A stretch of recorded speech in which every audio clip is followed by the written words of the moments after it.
சாதாரணமாகவே மகா கணபதியை சேவிச்சாக்கா நமக்கு எல்லா காரியங்களும் தடை இல்லாமல் நடக்கும்.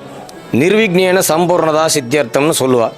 அவர் எல்லா காரியத்தையும் தடை இல்லாமல் நிர்விக்னம், அதாவது தடை இல்லாமல் நடத்தி தரக்கூடியவர். காரியமாக இருந்தாலும் சரி, ஒரு வியாபாரமாக இருந்தாலும் சரி, ஏன் ஒரு யாத்திரைக்கு போனோம்னா கூட அந்த விநாயகரை சேவிச்சா அந்த யாத்திரையானது நிர்விக்னேன சம்பூர்ணதா சித்தியர்த்தம்னு சொல்லக்கூடிய அந்த பிரயாணமானது விக்னம் இல்லாமல் நல்லபடியாக முடியும். அதுக்காக தான் நம்ம விநாயகரை சேவிக்கிறோம். சாதாரணமாக எந்த பூஜையாக இருந்தாலும் ஒரு மஞ்சள் பிள்ளையாரை பிடிச்சி நம்ம பண்ணுறது தான் நம்மளுடைய தாத்பரியம். அவர் ரொம்ப விக்கிரகம் வேண்டாம், ஒரு மூலவரோ உற்சவரோ யாருமே வேண்டாம். ஒரு ஹரித்ரா பிம்ப மகா கணபதின்னுவா, அதாவது ஒரு மஞ்சள் பிள்ளையார், மஞ்சளை பிடிச்சி வச்சாலே சுவாமியானவர் வந்துடுறார். ரொம்ப சிம்பிளாக நமக்கு இது பண்ணக்கூடியவர், பிரார்த்தனையை நிறைவேற்றி கொடுக்கக்கூடியவர்.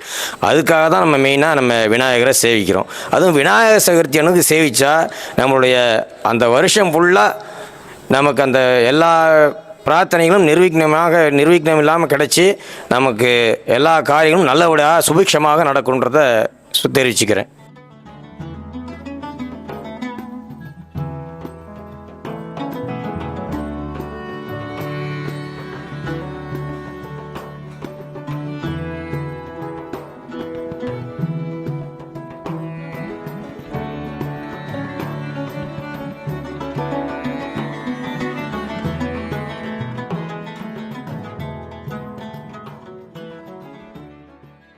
அப்புறம் பார்த்திங்கன்னா ஆஞ்சநேயருடைய சன்னதி, ஜெயமங்கல பஞ்சமுக ஆஞ்சநேயர் சன்னதி. அவர் பார்த்திங்கன்னா பஞ்சமுகத்தோடு ஏழியிருக்கார்.